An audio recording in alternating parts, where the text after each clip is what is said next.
quando tudo ao redor desmorona, o homem sábio permanece inabalável, não porque não sinta, mas porque aprendeu a não se perder no que sente. Essa é a história de Zenão de Sítio, o homem que naufragou, perdeu tudo e encontrou, no meio do caos, o alicerce da razão.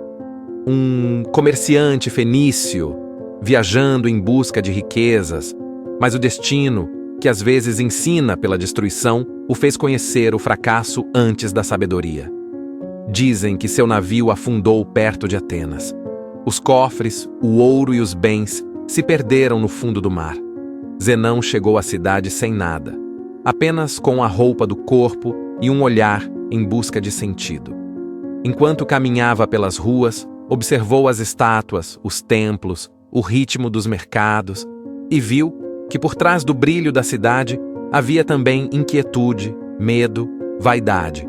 Foi ali, entre ruínas e colunas de mármore, que ele começou a entender. As perdas externas são apenas o eco das nossas prisões internas. Um dia, entrando em uma livraria, Zenão leu sobre Sócrates. Aquelas palavras o feriram e o curaram ao mesmo tempo. O vendedor percebeu seu interesse e o levou até Crates de Tebas, um filósofo cínico, um homem que vivia sem posses, rindo das ambições humanas. Zenão, curioso, perguntou-lhe: como posso viver bem se tudo que eu tinha me foi tirado? Crates respondeu: aprenda a desejar o que não depende dos ventos, e nada poderá te ser roubado. Essas palavras foram a semente do estoicismo, e naquele instante, o homem arruinado começou a se reconstruir. Atenas amanhecia, e junto com a cidade nascia uma nova forma de sabedoria, uma filosofia que não prometia riqueza, mas liberdade. Não a liberdade dos muros, mas a liberdade de si mesmo. Zenão passou anos estudando com os filósofos de Atenas, ouvindo cada escola, testando cada visão de mundo, até perceber que a verdade não estava em um templo, nem em um nome, mas na forma como enfrentamos o inevitável. Ele começou a ensinar em um pórtico público, um lugar simples onde qualquer pessoa podia ouvir. Era chamado de Stoa Poikile, o pórtico pintado. E foi dali que o estoicismo recebeu seu nome. O que Zenão ensinava não era teoria, era prática. Não era religião, mas uma arte de viver. A arte de manter o domínio sobre o único território que realmente nos pertence, nossa mente. Ele dizia: não são as coisas que nos perturbam, mas as opiniões que temos sobre elas. A dor, a perda, a ofensa, tudo ganha poder apenas quando damos permissão. A sabedoria, portanto, começa quando deixamos de lutar contra o que não depende de nós. Enquanto muitos buscavam glória e reconhecimento, Zenão falava de serenidade e dever. Enquanto a cidade se perdia em discursos e desejos, ele ensinava o silêncio, a temperança e a razão. Não era um mestre distante, mas um homem entre homens. Ria quando zombavam dele. Agradecia quando o contrariavam, pois via em tudo uma oportunidade de praticar o autocontrole. Com o tempo, seus discípulos começaram a multiplicar-se. Homens de todas as classes, soldados, comerciantes, até políticos, vinham ouvir aquele filósofo de barba simples e olhar sereno. Ele não prometia fortuna, mas algo mais raro: a capacidade de permanecer inteiro, mesmo quando tudo se parte. E assim, sob as colunas da Estoa, nascia uma das escolas mais duradouras da história. Uma filosofia construída não sobre templos, mas sobre a força interior do homem. Com o passar dos anos, a filosofia de Zenão começou a se espalhar por toda a Atenas, mas não como um dogma, e sim como um modo de viver. Os estoicos não buscavam aplausos, buscavam coerência. Não falavam sobre virtude, viviam a virtude. Nas praças, nos mercados, nas tempestades da vida. Zenão costumava dizer: o verdadeiro poder é o domínio de si mesmo. E esse poder não se conquista com espadas, mas com consciência. Quando a dor vem, e ela sempre vem, o homem comum pergunta: por que comigo? O sábio pergunta: o que posso aprender com isso? O sofrimento, para Zenão, não era um castigo, mas um mestre severo. A adversidade era o campo onde o caráter era forjado. Cada perda, uma chance de praticar desapego. Cada insulto, um convite à paciência. Cada fracasso, uma oportunidade de escolher novamente a razão. Seus discípulos viam nele uma serenidade quase inumana. Diziam que, mesmo diante das provocações, seu rosto permanecia imóvel, como se o caos do mundo batesse contra uma muralha invisível. Mas essa muralha não era feita de indiferença, era feita de entendimento.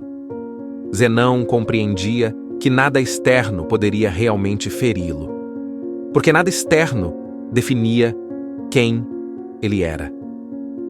A cidade podia ruir, as riquezas podiam se perder, mas a mente disciplinada permanecia livre. E essa liberdade, essa paz que nasce dentro e resiste a tudo, era o maior tesouro que um homem podia possuir. Atenas via nele um exemplo vivo de que a sabedoria não está em fugir da dor, mas em atravessá-la com dignidade. Zenão envelheceu, mas sua mente permaneceu afiada como no primeiro dia. Não acumulou bens, acumulou virtudes. Não construiu monumentos, construiu homens. Entre seus discípulos surgiram nomes que marcariam a história: Cleantes, Crisipo, Epicteto e, séculos depois, Marco Aurélio. Cada um, à sua maneira, carregou a tocha acesa no pórtico pintado. O ensinamento era simples, mas profundo. Nada está sob nosso controle, exceto nossas ações e julgamentos. Todo o resto, fortuna, poder, saúde, glória, é passageiro.